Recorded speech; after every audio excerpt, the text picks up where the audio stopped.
मुर्तजा भुट्टो का कत्ल दर्दनाक बाब। अली भुट्टो जूनियर भी बैठा हुआ है, उसकी भी कुर्बानी दे दो, इनकलाब आएगा, न्यारी में ये इनकलाब आएगा। वाकया सिर्फ एक सियासी रहनुमा की मौत नहीं बल्कि नाकाम तहकीकात और अधूरे सच की कहानी भी है।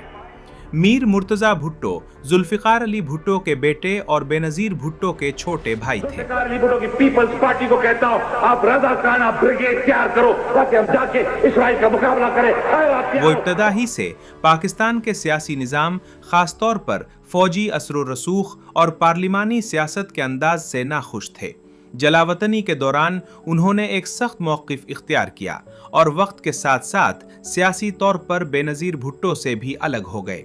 उन्होंने पाकिस्तान पीपल्स पार्टी से अलहदगी इख्तियार करके अपनी अलग सियासी जमात कायम की और ख़ुद को असल भुट्टो वारिस के तौर पर पेश करने लगे। यूं इख्तिलाफ सिर्फ सियासी नहीं रहा बल्कि ख़ानदानी शक्ल भी इख्तियार कर गया। मुर्तज़ा भुट्टो का सबसे बड़ा इख्तिलाफ उस वक्त की हुकूमत से था जो बेनज़ीर भुट्टो की क़यादत में थी। वो खुले अल्फाज में कहते थे कि बेनज़ीर भुट्टो ने इस्टेब्लिशमेंट से समझौता कर लिया है और भुट्टो के नज़रिए से हट गई हैं।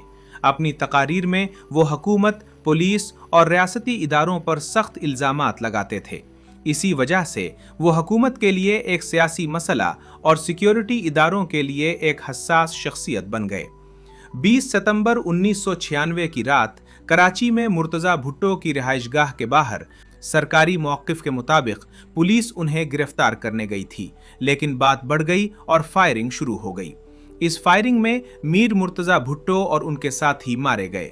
हुकूमत ने फौरन कहा कि यह पुलिस मुकाबला था, मगर अवामी सतह पर इस बयान पर शदीद शुकूक पैदा हुए क्योंकि यह वाक़या बेनज़ीर भुट्टो की अपनी हुकूमत के दौरान पेश आया था।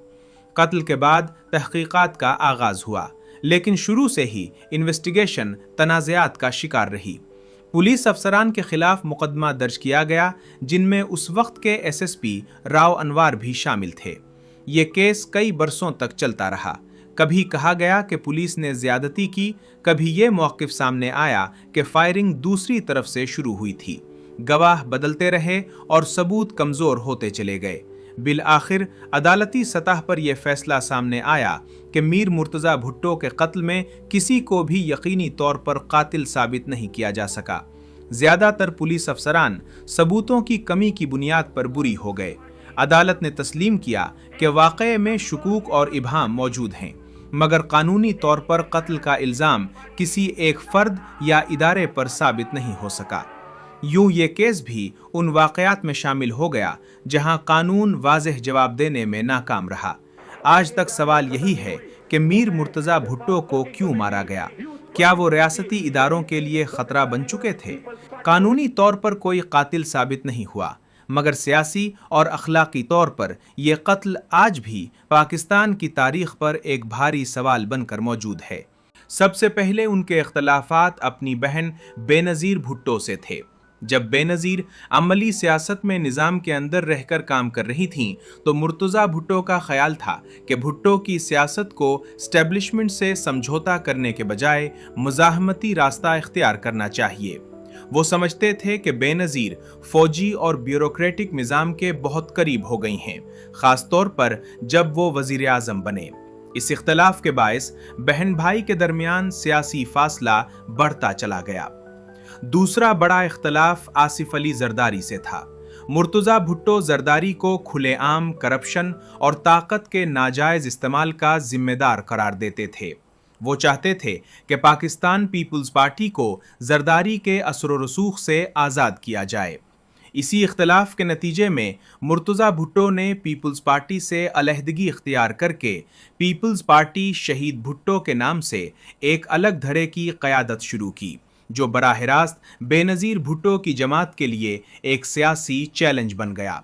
मीर मुर्तज़ा भुट्टो के इख्तलाफात रियासती इदारों, ख़ास तौर पर पुलिस और सिक्योरिटी एजेंसियों से भी थे। वतन वापसी के बाद वो बार बार ये कहते रहे कि उन्हें और उनके साथियों को हरासा किया जा रहा है। कराची में उनकी रिहाइशगाह के इर्द गिर्द पुलिस की मौजूदगी, निगरानी और गिरफ्तारियां इस कशीदगी को मज़ीद बढ़ाती रहीं। वो खुद को सियासी तौर पर टारगेट समझते थे, जबकि इदारे उन्हें अमन व अमान के लिए ख़तरा करार देते थे। ان کے اختلافات سندھ کی بعض سیاسی جماعتوں اور مقامی طاقتور گروہوں سے بھی تھے جو اس وقت کراچی اور سندھ کی سیاست میں اثر و رسوخ رکھتے تھے۔